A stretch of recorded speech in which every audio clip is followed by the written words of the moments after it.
Welcome to Boss Up Babes, helping babes show up, boss up, and thrive. With #1 best-selling author, global influencer, and ultimate boss babe, Karissa Adkins. Karissa is a health and wellness expert and CEO of the 365 Daily Hustle, here to help mompreneurs and career-focused women boss up and reclaim their healthiest life. She is a pro at cutting through the BS and inspiring massive breakthroughs that help women create healthy routines and habits that facilitate personal and professional growth. Are you ready to reclaim your best life, take action, and be a badass boss babe? Let's get to it.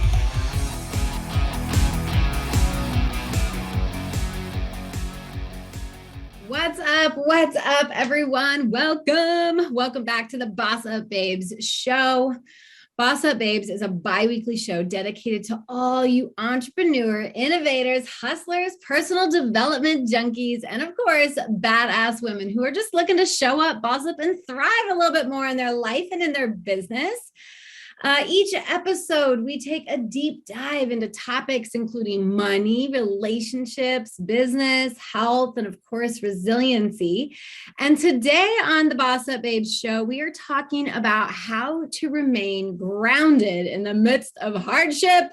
And this is going to be a great conversation because unfortunately, still there are so many people out there still like trying to figure out the new norm. Sometimes I kind of forget that I'm very easily, I bounce back, and COVID really didn't affect me too much, but I know there are still so many people. So that is a hardship that so many women are still trying to, of course, get over and really just get back control of their life. We're going to talk about how to remain grounded in all the crap and the chaos. And then of course, we're going to talk about how you can really take charge of your life and why you need to kind of reach probably deep within and do like a self-discovery of who you are and why it's so important to do that. So with me today, I have an amazing boss babe. She's my guest and life strategist, Mrs. Rachelle Spence. And Rachel is a survivor. Wait, I think I'm saying Rachel. Is it Rachel or Rachelle? People say both, so whatever flows best. So Rachelle seems to flow best when people see the spelling of my name. So I was like, wait, I think it's actually, I'm so sorry about that. That's about, live radio at its best for you. I was like, wait a minute. Anyways, you guys, she is a fantastic boss babe. I do want to introduce you though. So Rachelle is a survivor of civil unrest. She's a survivor of a plane crash, holy crap, and a survivor of business failure. Yet not once has she ever allowed herself to become a victim of her circumstances. Instead, with humility and grace, she has grown and become more grounded in herself and in her purpose. I love that. And now, of course, years later, she is a successful motivational speaker, an author, a self-discovery coach, and in my opinion, a total boss up babe. Rachelle has mentored and taught so many students and women to embrace their challenges as they blueprint their lives' success so that they can really increase their productivity by learning to connect with their voice. So they really stand in their truth and just show up authenticity. That's such a hard word for me to say. Showing up with authenticity. All right. With that, Rachelle, welcome to the show. This is going to be fun. Yeah, I'm like, oh gosh, I've said it two different times now. This is really going to mess me up. But welcome, Boss Babe, to the show. I appreciate you being here. Karissa, thanks for having me. I'm excited to have this conversation. So thanks for having me. 100%. Me too, girl. And I know like you came from like of a connection of another boss babe, and really that is what I'm all about. And I know you're the same way, right? Like helping other women boss up and rise to the next level is the only way to go, ladies. Like gone are the days that we need to be pushing people down to just get, to climb the ladder. We don't need that. And I love to start off, honestly, with like a random question of the day. So just kind of play with me here. So what does the word fearless mean to you? How would you describe that in your head? Unstoppable. She's like, I'll take your one word and I'll give you one word back. I love That's the first thing that comes up. So unstoppable, it's unwavering person. When I hear fearless, it's kind of like a doer, a goer, a taker, an action taker. Yeah. person who does not allow obstacles to prevent them from moving forward and taking action in their lives. So that's what, regardless of fear, right? I mean, the fear exists, but Yeah. yet still find it within yourself to push through. I love that. Totally fearless and unstoppable. The reason why that question kind of came to mind today is I was just at a speaking event. I got to speak at a summit called Fearless, and one woman put it on. And I, of course, I flew to LA and I spent some time there. But one of the very first questions that they asked us, because of course I love, I don't know about you, because I know you're a speaker. I love like listening to the other speakers. I love taking notes because like these women are just as awesome as my keynotes. So like, I really love diving in and just being, the student when I'm listening to someone else. And the question got asked, she said, like, what do you fear? And, she said, now turn to a neighbor and talk about what it is that you fear. And I was like, there was once a time in my life that I probably would have been able to spit out so many different things about the different things that I would fear and that would scare the crap out of me.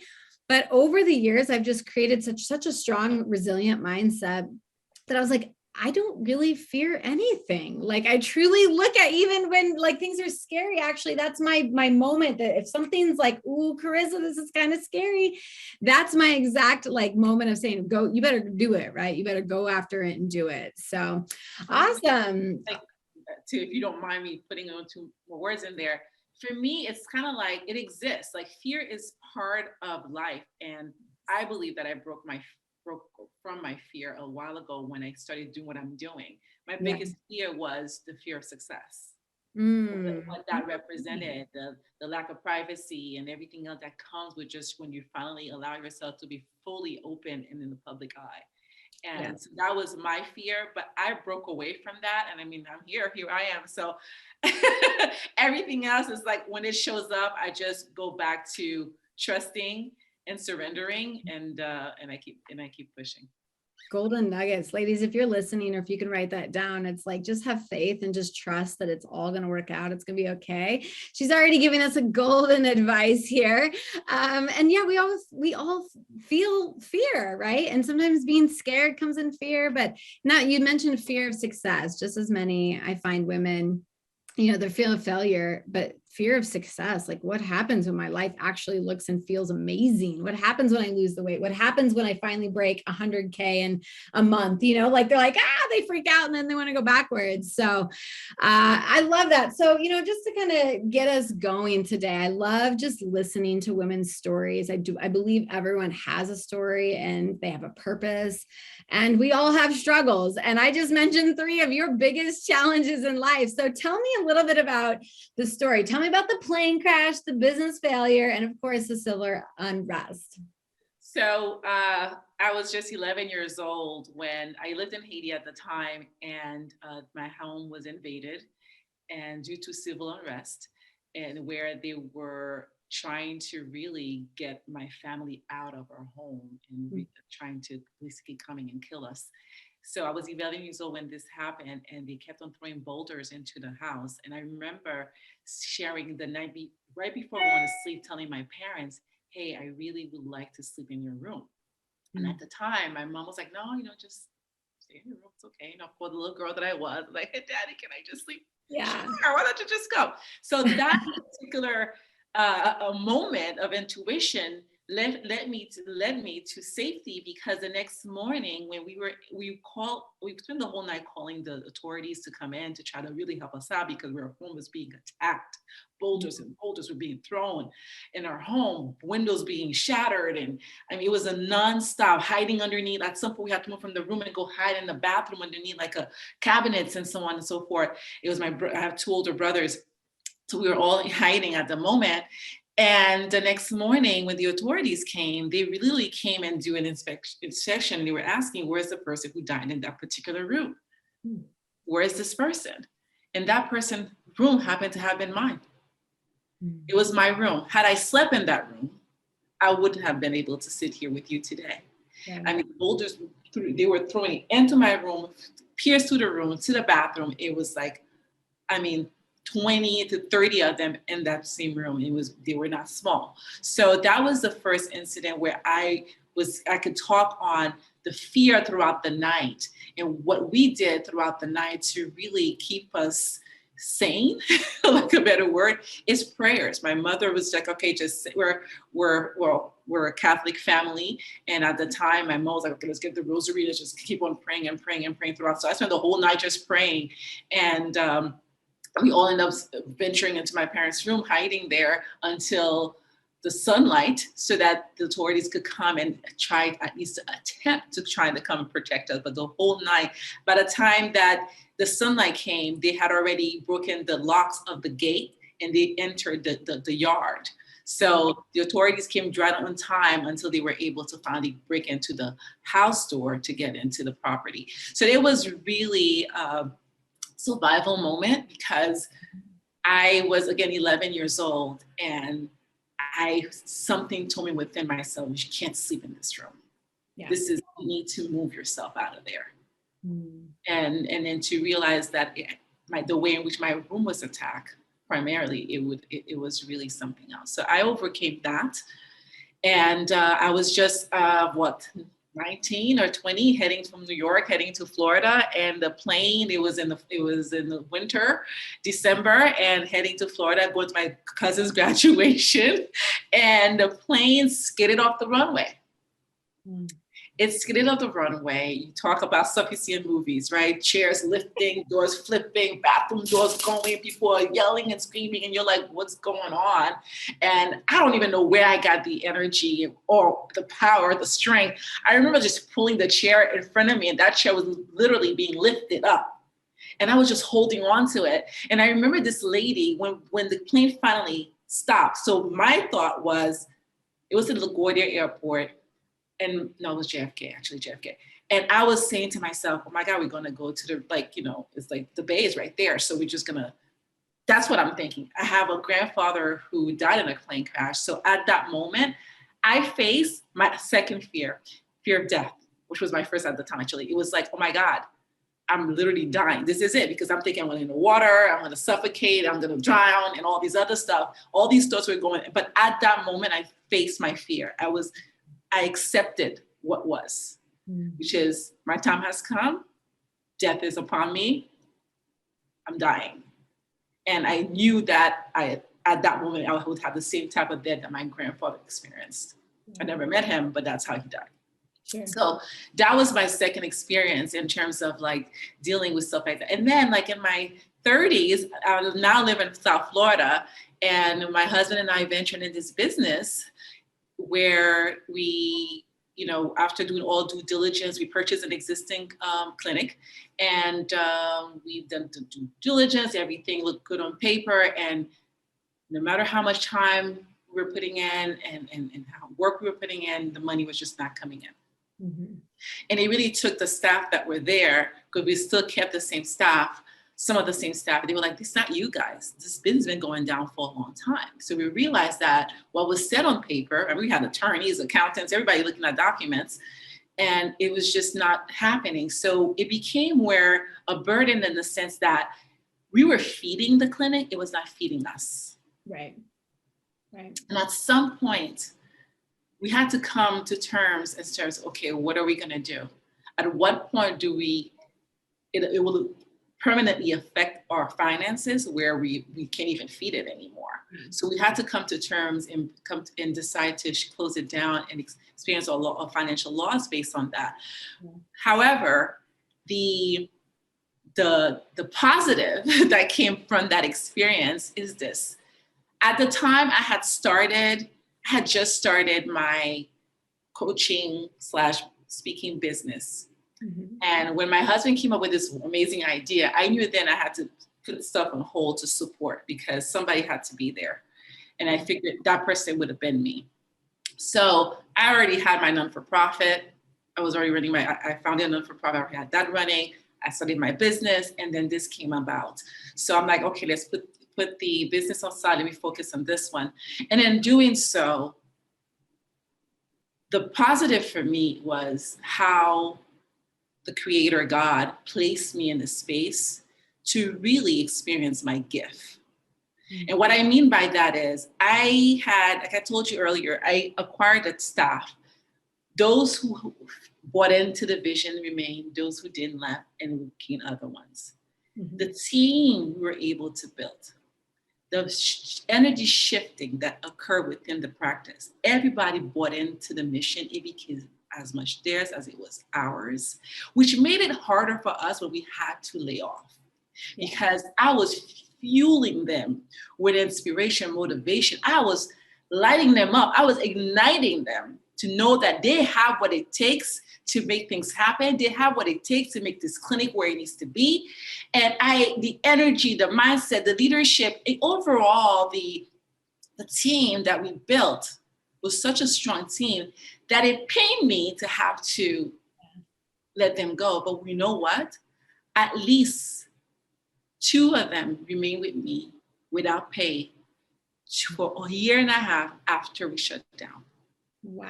It spoke volume to who I was, what I was putting out there, the way in which I was leading, mm-hmm. and the way in which I was able to shift energy. It showed me how grounded I was in my purpose, what I was really meant to do, and the way I was able to deal with the experience and not allow it to take control, but yet allow myself to feel the experience spiritually, and surrendering. This is where I learned to surrender, because at that moment I knew that success does not come without failure. So my thought was this: if this is a failure that I have to experience in order for me to be successful, bring it.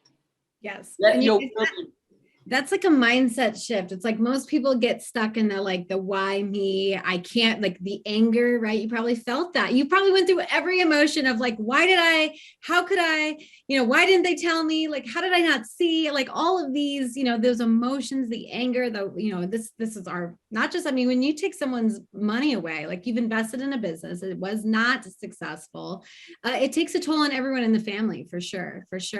But it always comes down to like stopping and pivoting and just saying, okay, God, what am I supposed to be learning from this? And I trust that you will present me with some kind of lesson. Roger Crawford said, he said, being challenged in life is inevitable, right? But being defeated is optional. And with all 3 of those major instances, man, I thought my childhood was crazy, but like, I can't imagine literally like someone attacking my home, the one place that you are supposed to feel safe and love, and just going from all of that. But like from that to the plane crash, to the business failure, to like all of that, how did you take charge of you? Like, how did you remain grounded in the midst of all that hardship? Through faith. That was really one of the biggest things. And also for me by reconnecting with who I was.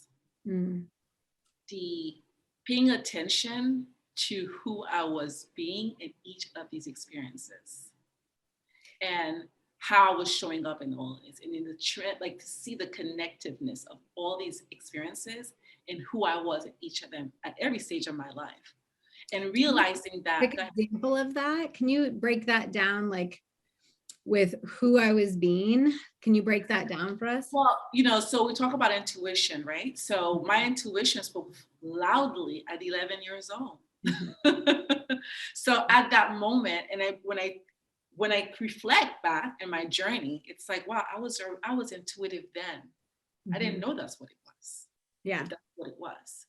And my intuition, in the plane, not that there was an intuition that happened, because I didn't know that I was going to get affected. However, the way in which I handled the situation, I kid you not, as soon as the plane stopped, I was the most serene person. And I remember this lady sat in front of me, and the first thing, it was an older lady, she said, "Oh, have we arrived?" And I was like, oh, wow. She had no idea what just happened. We never left. We never left. And at that moment, I said to the lady, why don't you put your gloves, put your hat. We're going to go, back in those days, it was the plane mates. They brought the plane mates into the to the plane so that we could come out of it. And I said, let me just help. So I knew still part of who I was coming through, being of service. Mm-hmm. Being of service, not so much concerned about me, but ensuring that others were doing okay. And realizing that I am not the type of person in both instances that get so agitated in the midst of like in dire situation, that I'm one of the most collective in dealing with crisis. Yeah. I am a social worker by profession. So this is not it's not by accident that I am a social worker. So when I put these pieces together and realizing that one of my strongest gifts is crisis intervention, it's like it's all part of who I was becoming. Yeah. I'm not realizing at the time that's what it was. So and taking a step back and reflecting all these situations, all these instances, it's like there's a common thread. Yeah. Of who I am, what I'm about, how I show up, the authenticity of who I am. I love that. Just being like true to yourself. I mean, true to myself. Yes, yes. It's a process. It's a journey. It doesn't happen overnight. But what's key is to take account, right? So when something happens, actually, just yesterday, a friend of mine said to me, you're the type of person that you really process. I said, well, it helps me heal. Processing helps me heal. Why? Because by processing, I take account of the story. I take account of my role in the story. What role have I played, positively or potentially negatively, intentionally or not? And how can it be different? And it helps you forgive. Because when you put things into perspective by processing a situation, an experience, then you can maybe take account as to what you were thinking at the time, what were you doing at the time, and maybe what the other person was doing or thinking, and put things into perspective as you move forward in life. Sure. And I think that, you guys can apply to that anything. I remember going through my divorce and my attorney, was like, we're going to do this and we're going to do this. And I'm like, whoa, I don't want to be the woman that gets like nasty. And like, I had to remind her that my intention was to show up with love and to show, what I mean? Like my trauma, right? Like, I'm like, I appreciate the stuff that I've went through because it's made me who I am. But yeah, you guys can always, if you're listening and you're like, how do I like stop and just step back and reflect and put a different, pair of goggles on and just say, okay, right? Like everything's going to be okay. Remind yourself that. And then your natural, abilities will come out. Like in the plane crash, you had said, right? You are the natural, like, let me help you. I actually thrive when things are chaotic, and not everyone's like that, but that's okay. Other people they have their own tools, but okay. And I kind of heard a little bit, right? You're starting to figure out when you step back and you look at all of the trends, right? The chaotic trends, it's you're figuring out your own blueprint. You know what I mean? And I don't want to forget. So we're going to stop right there really quickly. And I want you to let everyone know who is listening today, where they can get more of Rachelle, where they can reach out to you. Where is the best spot people can find you? Well, I am on all social media. So you talk about Instagram, Facebook, LinkedIn. I do have a Twitter account, but I'm not as active, but the others I am. And I have a website, which is www.rachelleslyvain-spence.com. Beautiful. You certainly find me there. And whatever services in terms of motivation, you need to get to know who you are from the core, self-discovery work, I am your go-to person. If you need that person to light you up from inside, I will ignite you. Light it up. I love that. Okay, so one rapid fire, like super uber quick tip on how a woman can start that self-discovery process. Well, it starts with making a decision. It's making a decision once you recognize where you are in your life at this time. And self-discovery, I believe, is key to entering any journey, any job, any business opportunity, whatever you want to do in life. It starts with getting to know you, because if you don't know you, you don't know what you want, why you want it, and why it matters. And it helps you take charge of who you are, because then you can make demands because you're clear of your value, what you stand for, why you stand for it, and why it matters. Ladies, figure out who the heck you are, please. I promise life becomes super easy once you have a crystal clear vision of like what you stand for and your values, like she said, in business and everything. Like this rule applies in every area of your life, right? Figure out what you want and then go for it, right? So I just want to say thank you so much for being a guest and my expert today. You guys reach out to her if you are like, I don't even know what I want to be and who I need to be. And like, if you're going through all of that, like this 2022, like new year, like find yourself with Rachelle. I know she'll be able to help ignite that passion, that fire with inside. So thank you so much for being on the show today. And ladies, I have an amazing opportunity. If you're looking for support, if you're looking for accountability, if you're looking to get fit and stay fit forever, right? I want to encourage you to join the Healthy Hustle Facebook group. That's my private community. And this group is focused on helping high achieving badass women claim their superpower by creating systems and habits and behaviors that will allow you to level up in your entire life. Now, this Facebook group isn't for women who like to complain, or it's not for women who want to blame. It's not for women who are like, I'm okay with being mediocre, because my content's just not going to scream for you. But it is for the action takers. It is for the real go-getters. It's for the decision makers. It's for women who are ready to take responsibility for their health and in their life. Because I truly believe that having a solid, healthy, mental fitness, emotional fitness, and then of course, physical fitness allows you to become fearless and totally unstoppable. So if you are ready to position yourself as a true boss babe and leader, then I want you, to join this group. Consider joining. We'd love to have you over there. That again is Healthy Hustle. It's on Facebook. And with that, if you've enjoyed today's show, please take a moment to just leave me a 5-star rating and a review on your favorite listening platform. You guys, we are on over 50 different listening platforms. You'll be able to watch this episode on Motivation and Success TV Network.com like next week.